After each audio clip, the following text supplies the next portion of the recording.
अस्सलाम वालेकुम। कैसे हैं आप सब लोग? उम्मीद है आप सब खैरियत से होंगे जी। सूल्स किचन आज आपके लिए लेके आए झटपट मसाला कीमा की रेसिपी। झटपट मसाला कीमा बनाएंगे, चटपटा मज़ेदार सा। कोई अचानक से आ जाए उसको बना के सर्व करें जी। चले जी स्टार्ट करते हैं इसको बनाने का प्रोसेस। झटपट मसाला कीमा जो बना रहे हैं जी, उसके लिए मैंने आधा किलो बीफ का कीमा ले लिया है। 4 मीडियम साइज की प्याज को स्लाइस कर लिया है। 1 कप दही जाएगी, 1 कप टोमेटो प्यूरी जाएगी, दोनों चीज़ें 1-1 कप जाएंगी। मसालों में इसमें जाएगा जी 1 टीस्पून नमक है आपके टेस्ट के हिसाब से, हाफ टी स्पून हल्दी, 1 टीस्पून पिसी लाल मिर्च, 1 टीस्पून कुटी लाल मिर्च, 2 टीस्पून पिसा धनिया, 1 टीस्पून पिसी कश्मीरी लाल मिर्च, 1 टेबल स्पून ताज़ा कुटा हुआ लहसन, 1 टेबल स्पून ताज़ी कुटी हुई अदरक, 3 से 4 लौंग, 4 से 5 साबुत काली मिर्चें, 2 बड़ी इलायची, 1 दालचीनी की स्टिक। दम पे इस पे जाएगा जी 1 टीस्पून भुना कुटा जीरा, 1 टीस्पून पिसी काली मिर्च, हाफ टी स्पून पिसा गरम मसाला, 2 से 3 टेबल स्पून बारीक कटा हरा धनिया, 4 से 5 हरी मिर्चें।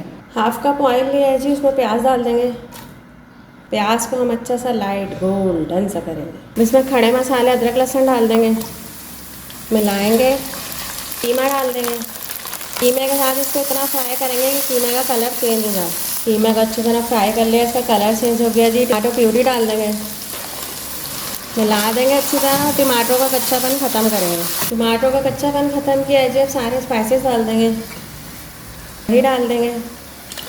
अब इनको मिला के अच्छी तरह भुनाई करेंगे। अच्छे से इसकी भुनाई हो गई है जी, ऑयल आने लगा ऊपर। इसमें दम के मसाले डाल देंगे, मिला देंगे, इसको 10 मिनट का दम देंगे और मैं डिश आउट करके दिखाती हूँ। अल्हम्दुलिल्लाह जी, झटपट मसाला कीमा रेडी है, फटाफट से बन जाएगा। कोई मेहमान आए अचानक, बनाएं और सर्व करें, इंशाल्लाह पसंद आएगा। आप लोग ज़रूर बनाएगा, अपना फीडबैक दीजिएगा, दुआओं में याद रखिएगा। अल्लाह हाफ़िज़।